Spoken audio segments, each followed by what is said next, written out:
Nectar. আর রাহিকুল মাকতুম নামটা শোনেননি এমন মানুষ হয়তো কমই আছে। এর মানে হলো দ্য সিল্ড নেকটার। তো এটাকে শুধু একটা বায়োগ্রাফি বা জীবনী গ্রন্থ ভাবলে কিন্তু ভুল হবে। এটা আসলে একটা সময়ের আয়না।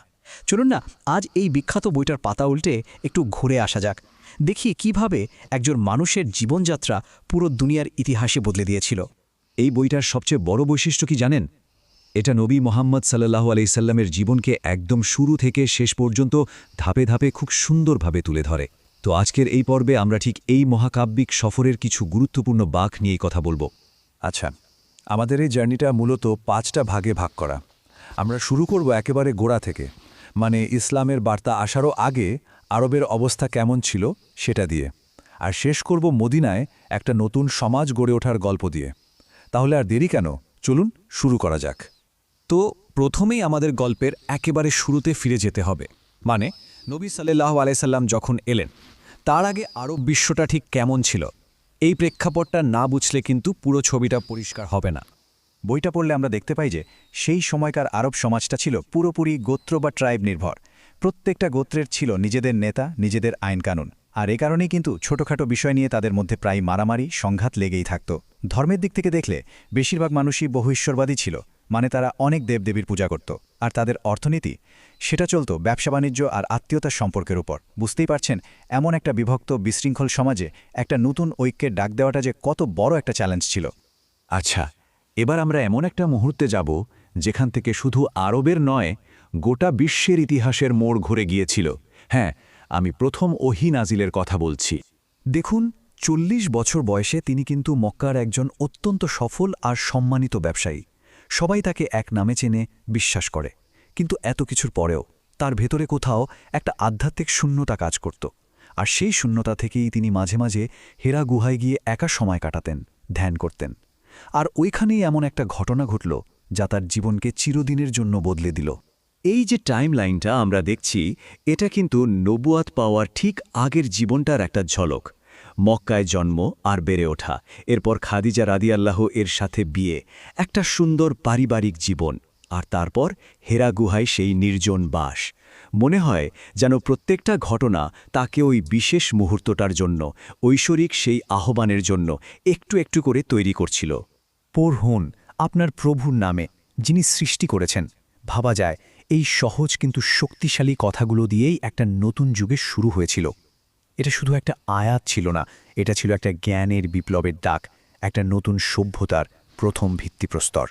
কিন্তু ঐশ্বরিক বার্তা পাওয়ার সাথে সাথে যে সবকিছু সহজ হয়ে গেল তা কিন্তু একদমই নয়, বরং এখান থেকেই শুরু হলো আসল পরীক্ষা। চলুন এবার আমরা মক্কার সেই কঠিন সংগ্রামের দিনগুলোর কথা শুনি, যে সময়টা ছিল পরীক্ষা আর বদলে যাওয়ার এক অবিশ্বাস্য অধ্যায়। এখানে একটা ব্যাপার কিন্তু খুব ইন্টারেস্টিং। দাওয়াত বা ইসলামের বার্তা প্রচারের কাজটা কিন্তু দুটো ধাপে হয়েছিল। প্রথম 3 বছর ছিল একদম গোপনে, শুধু খুব কাছের বিশ্বস্ত বন্ধু আর পরিবারের সদস্যদের কাছেই এই বার্তাটা পৌঁছে দেওয়া হয়েছিল। উদ্দেশ্য ছিল একটা ছোট কিন্তু মজবুত কোর গ্রুপ তৈরি করা। কিন্তু এরপর যখন প্রকাশ্যে সবাইকে ডাকা শুরু হলো, তখনই আসল ঝড়টা এলো। চারদিক থেকে শুরু হলো তীব্র বিরোধিতা। মক্কায় টিকে থাকাটা দিন দিন অসম্ভব হয়ে উঠছিল। যারা নতুন ইসলাম গ্রহণ করছিলেন তাদের কি না সহ্য করতে হয়েছে। পথে ঘাটে উপহাস, ঠাট্টা বিদ্রুপ তো ছিলই, এর সাথে ছিল ভয়ঙ্কর সামাজিক আর অর্থনৈতিক বয়কট। মানে তাদের সাথে কেউ কোনো লেনদেন করত না, কথা বলতো না। এমনকি বেলাল রা বা আম্মার ইবনে ইয়াসিরের পরিবারের মতো মানুষদের উপর কি যে অমানবিক অত্যাচার করা হয়েছে তা ভাবলেও গা শিউরে ওঠে। পরিস্থিতি এমন পর্যায়ে গিয়েছিল যে নবী সাল্লাল্লাহু আলাইহি ওয়াসাল্লামের নিজের জীবনও মারাত্মক হুমকির মুখে পড়েছিল। তো মক্কার এই ভয়াবহ পরিস্থিতিতে হিজরত বা দেশত্যাগ করা ছাড়া আর কোনো উপায় ছিল না। কিন্তু এটাকে শুধু পালিয়ে যাওয়া ভাবলে মস্ত বড় ভুল হবে। এটা ছিল একটা অত্যন্ত সুচিন্তিত, কৌশলগত একটা সিদ্ধান্ত।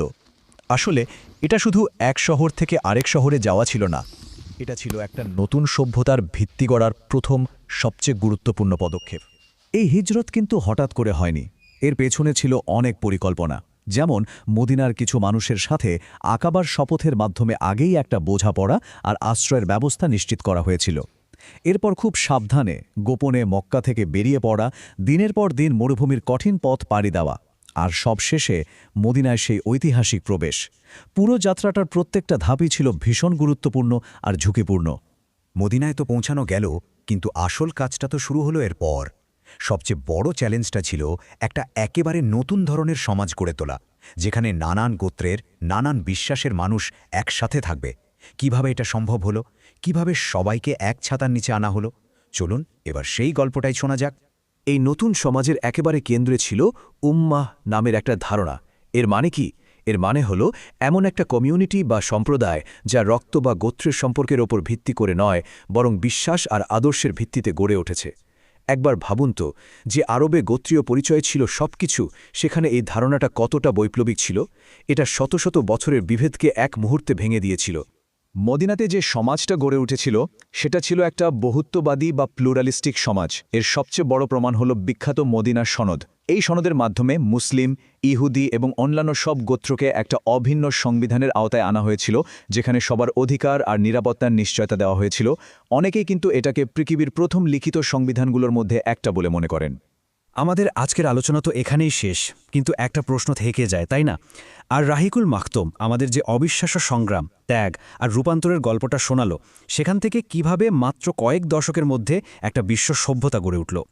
এই যে এত সাধারণ একটা শুরু থেকে এমন বিশাল একটা উত্থান, এর পেছনের রহস্যটা কি? এই প্রশ্নটার উত্তর হয়তো আমাদের সবাইকে আরও অনেক কিছু নিয়ে নতুন করে ভাবতে শেখাবে। ভিডিওটা ভালো লাগলে আমাদের পেজটি ফলো করে যাবেন। আসসালামু আলাইকুম, দেখা হচ্ছে নেক্সট ভিডিও।